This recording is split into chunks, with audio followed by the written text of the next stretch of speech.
Speed time graph, basically इसको हम अगर एक्सलेरेशन ग्राफ कहें तो ज़्यादा बेहतर होगा। यानी हम किस तरह से बात करेंगे इसमें, चूंकि ग्राफ बनाने के लिए दो फिजिकल क्वांटिटीज़ का होना जो है वो लाजमी है। जैसे स्पीड एक हमारे पास फिजिकल क्वांटिटी है और टाइम भी एक फिजिकल क्वांटिटी है। अब इसमें ये बात के जो डिपेंडेंट और इंडिपेंडेंट वेरिएबल के हिसाब से, तो टाइम जो होता है वो इंडिपेंडेंट होता है। यानी हम ये बात जानते हैं कि जब हम एक्स एक्सिस और वाई एक्सिस ड्रॉ करते हैं तो एक्स एक्सिस के अलॉन्ग जो है, यानी जो हॉरिजॉन्टल लाइन आपको नजर है इसके अलॉन्ग ज्यादातर हम जो है वो यानी इंडिपेंडेंट वेरिएबल रखते हैं। वो वेरिएबल जिसकी वैल्यू जो है वो किसी दूसरे वेरिएबल पर डिपेंड नहीं करती, ठीक है। जबकि वो वैल्यू जो कि दूसरे पे डिपेंड कर रही होती है, दूसरे वेरिएबल पर, उसको हम कहते हैं डिपेंडेंट वेरिएबल, जो कि स्पीड है। और हम ये बात जानते हैं कि अगर हमारा मोशन जो एक स्ट्रेट लाइन पर हो, यानी एक कार है जो कि स्ट्रेट लाइन पे मूव कर रही है, तो फिर उसमें जो स्पीड है और उसमें जो वेलोसिटी है वो सेम होगी। तो यहाँ पर हम ये बात करते हैं कि ये हमारे पास जो वेलोसिटी के यूनिट है वो मीटर पर सेकंड होने चाहिए, टाइम के सेकंड्स होने चाहिए, जो कि इनके स्टैंडर्ड यूनिट है। और फिर अगर हम इनका ग्राफ बनाएं तो किस तरह से हम इस बात को स्टडी कर सकते हैं, देखें इसमें डिफरेंट केसेस आते हैं। हम पहला केस यहाँ पर इस तरह से बनाते हैं कि फर्ज करें कि कार जो कि स्टार्ट उसने लिया, जैसे हम घर से निकले हैं तो उस वक्त कोई स्पीड नहीं है, वेलोसिटी जीरो है, ठीक है। यहाँ पर मैं कुछ वेलोसिटीज की वैल्यूज लिख देता हूँ ताकि हमें थोड़ा सा इनको नंबर्स के हवाले से हम इनको समझ रहे हो। यहाँ पर मैं टाइम को शो करूंगा, और चूंकि हम स्मॉल टाइम के हवाले से बात करते हैं एक्सेलरेशन में, जो कि करीब 3 जीरो के होता है, जो कि प्रैक्टिकली उसकी वैल्यू ढूंढना ज़रा मुश्किल होता है। तो हम 1 1 सेकेंड या 2 2 सेकेंड ले लेते हैं नॉर्मली, जो कि एक आम आदमी के लिए इतने भी बहुत छोटा टाइम होता है। तो यहाँ पे चले मैं 2 2 सेकेंड्स के हवाले से बात करता हूँ कि ये 2 2 सेकेंड्स। तो यहाँ पर जारी बात है, टू आफ्टर टू कितना हो जाएगा, 4 हो जाएगा, फिर 6 हो जाएगा, 8 हो जाएगा, 10 हो जाएगा, 12 हो जाएगा और 14 हो जाएगा। जबकि वेलोसिटी हम कहते हैं चले एक बॉडी जो है वो 10 या चले 5 मीटर पर सेकंड की रफ्तार, फिर यहाँ पर फिर 5 जमा 5 10 हो जाएगी इसकी ये रफ्तार, फिर यहाँ पे 15 हो जाएगी, इस तरह यहाँ पे 20 और यहाँ पे 25। अब ऐसा है कि चूंकि जो केस मैं आपको बता रहा था इसको यहाँ से हम, चूंकि हमने डिफरेंट केसेस के वाले से इसको स्टडी करना है तो हम इसे साथ ही कॉपी भी कर लेते हैं। चलें जी, अब हम ऐसा करते हैं कि वेलोसिटी जीरो से स्टार्ट हुई गाड़, और ये यानी 2 मिनट गुजरने के बाद, या 2 सेकंड, सॉरी 2 सेकंड गुजरने के बाद जो इसकी वेलोसिटी है वो इस तरह से हम देख रहे हैं कि उसमें तब्दीली आ रही है। यानी यहाँ पर अगर वेलोसिटी इस टाइम देखी जाए वी एफ, तो वो कितनी है जी, 5 मीटर पर सेकंड है। और इसमें चेंज कितना आया, इसमें चेंज आया जी के जीरो से, यानी इनिशियल वेलोसिटी जीरो थी, जीरो से 5 पे पहुंची है 2 सेकंड में। यानी इसका मतलब इसमें जो एक्सेलरेशन अगर हम देखें तो वो 2.5 मीटर पर सेकंड स्क्वायर है, जो कि हम जानते हैं कि क्या हमारे पास यूनिट होते हैं एक्सेलरेशन के। तो ये आ गई। अब अगले लम्हे क्या होता है कि हम अगर यूनिफॉर्म एक्सेलरेशन की बात करते हैं तो फिर अगले 2 सेकंड में भी इसने 5 ही की हवाले से, यानी 5 मीटर पर सेकंड ही की वेलोसिटी इसमें आनी चाहिए। तो यहाँ पर हम यूँ कहते हैं कि फ़र्ज़ करें, अब यहाँ पर जो है ये हमारे पास क्या जी, ये आप देख सकते हैं कि अब इस टाइम पे भी अगर हम देखें तो इस वक्त जो इसकी फाइनल वेलोसिटी है वो 10 मीटर पर सेकंड है, जबकि यहाँ पर जो इनिशियल वेलोसिटी है वो 5 मीटर पर सेकंड है। इनमें जो चेंज आई है आफ्टर 2 सेकंड वो कितनी आई है, 5 मीटर पर सेकंड आई है। और अगर मैं इसको चेंज इन टाइम से डिवाइड कर देता हूँ जो कि 2 सेकंड गुजरने के बाद है, तो जो एक्सेलरेशन, एवरेज एक्सेलरेशन की हम बात करेंगे तो वो हमारे पास क्या आ जाएगी जी, वो 5/2 मीटर पर सेकंड स्क्वायर ही आएगी, जो कि पहले भी हमारे पास यही वैल्यू आई थी।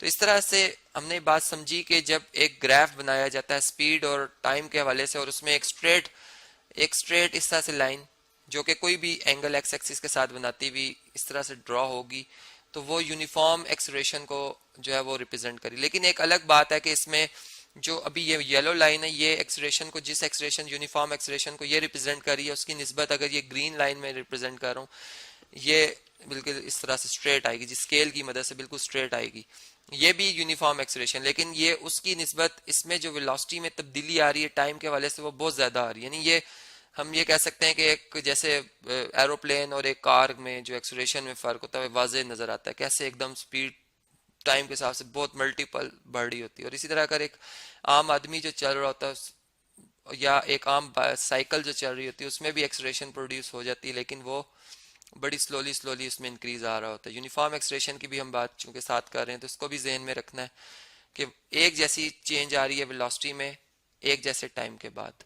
अब देखें, ये आप देख सकते हैं, तो ये यूनिफॉर्म एक्सेलरेशन थी। अगर ऐसा हो कि हम जो ऑब्जर्वेशन हम कर रहे हैं कि उसमें एक्सेलरेशन जो थी, हमने जब देखना शुरू किया तो एक गाड़ी मूव कर रही थी, यानी हमारे मुशाहिदे में उस टाइम आई जिस वक्त उसकी वेलोसिटी 5 मीटर पर सेकंड थी, और उसके बाद जब हमने उससे देखा तो वो यूनिफॉर्म एक्सेलरेशन में थी। तो हम इसका ग्राफ कुछ इस तरह से जो है वो रिप्रेजेंट करेंगे। इसमें भी स्ट्रेट लाइन बनेगी।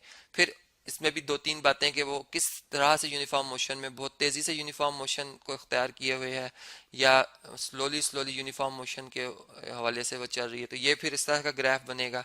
यानी ग्राफिकली जब हम इन बात देख रहे होते हैं तो ये फिर हमें समझ में आती है कि एक्सेलरेशन कैसे यूनिफॉर्म है। अगर फर्ज करें हमने ये देखना है कि जो एक्सेलरेशन है वो नहीं है, तो क्या होगा जी कि बॉडी यूनिफॉर्म मोशन में है। यानी अगर यूनिफॉर्म एक्सेलरेशन, अगर मैं यूं कहूँ कि एक्सेलरेशन जीरो है, तो इसका दूसरा जो मीनिंग होता है वो ये होता है कि बॉडी में जो वेलोसिटी की तब्दीली आ रही है वो एक जैसी आ रही है, यानी वी आई। ठीक है, अब वी आई अगर मेरे पास फर्ज करें कि वो 20 मीटर पर सेकंड है, तो वी एफ भी कितना होगा, 20 मीटर पर सेकंड होगा। और टाइम गुजरने के साथ, यानी एक ही रफ्तार से गाड़ी चल रही है, तो इसका जो ग्राफ बनेगा वो टाइम गुजरता जाएगा, यानी टाइम को हम इस तरह से शो करेंगे बढ़ता जा रहा है, लेकिन वेलोसिटी में अप एंड डाउन नहीं आ रहा। तो इसलिए मैंने बिल्कुल एक स्ट्रेट लाइन ड्रॉ की है जो कि ये चीज रिप्रेजेंट कर रही है। फिर इसी तरह अगर फर्ज करें हमने ये बात बतानी हो कि जो एक्सेलरेशन है वो यूनिफॉर्म नहीं है, यानी यहाँ पे ये डिफरेंट केसेस में इसी के अंदर स्टडी हम कर रहे हैं। मैंने यहाँ पे 1 लिखा था, हम एक ही ग्राफ के अंदर जो डिफरेंट केसेस अराइज कर रहे हैं, तो यहाँ पर हम ये कह रहे हैं कि अब ये यूनिफॉर्म नहीं है, नॉन यूनिफॉर्म। ठीक है, तो फिर क्या होगा जी, अगर एक्सेलरेशन जो है वो नॉन यूनिफॉर्म होगी, तो फिर फर्ज करें कि पहले इसमें इस तरह से इंक्रीज हो रहा था, यानी आस्ता आस्ता ये इंक्रीज हो रही है। ठीक है, और यानी यहाँ पे अगर हम देखें तो यूनिफॉर्मिलिटी है, लेकिन अब क्या हो रहा है कि अब इसमें पहले की निस्बत थोड़ा सा एक्सेलरेशन में, यानी वेलोसिटी ज्यादा चेंज हो रही है, टाइम कम गुजर रहा है, ये चीज इसको रिप्रेजेंट कर। जबकि यहाँ पे अगर मैं ऐसा सिर्फ ड्रॉ करना शुरू कर दूंगा तो अब वेलोसिटी कम इंक्रीज कर रही है जबकि टाइम ज्यादा गुजर रहा है। तो इस तरीके से ये हमारे पास जो है, और हमने अगर कहना है यहाँ पे यूनिफॉर्म वेलोसिटी, तो फिर इस तरीके से हम उसको एक हाइट पे लाकर इस तरह से टाइम को पास करते जाएंगे, लेकिन वेलोसिटी में अप एंड डाउन नहीं आएगा। तो इस तरह से ये हमें पता चल जाता है कि ये यूनिफॉर्म एक्सेलरेशन है या नॉन यूनिफॉर्म एक्सेलरेशन है। तो इस तरह से ये हमारे पास डिफरेंट केसेस आते हैं। अब अगर फर्ज करें एक बॉडी ने मूव किया, वो इस मुकाम से इस मुकाम तक आ गई, यानी पोजीशन उसने चेंज की।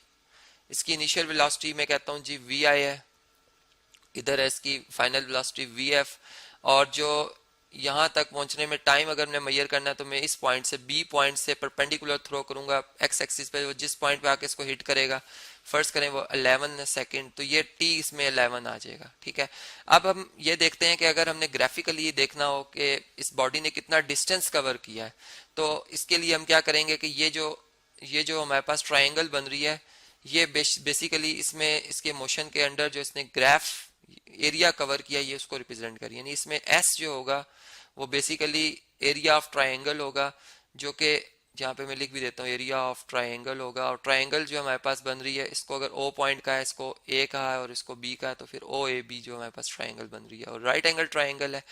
तो फिर इसमें बेस इंटू हाइट। अब बेस अगर आप देखें तो वो टी टाइम है, जबकि हाइट जो है इसकी वो फाइनल वेलोसिटी है वी एफ। तो हम इसमें लिख देंगे V F multiply by T और डिवाइडेड बाय 2, चूंकि वो हाफ ऑफ द जो होता है बेस मल्टीप्लाई बाय हाइट होता है एरिया ऑफ ट्राइंगल। ये बात आप जानते हैं, ऊपर लिख लेता हूँ ताकि आप इस बात को भी याद रखें। तो इस तरीके से अब एस इसमें जो हमारे पास, चूंकि अगर हम एवरेज वेलोसिटी भी लें तो चूंकि इनिशियल वेलोसिटी 0 थी, तो फाइनल वेलोसिटी जो भी है, तो हमारे पास एवरेज वेलोसिटी वही आएगी, जो कि यानी इनका सम वही आएगा जो कि फाइनल वेलोसिटी का है।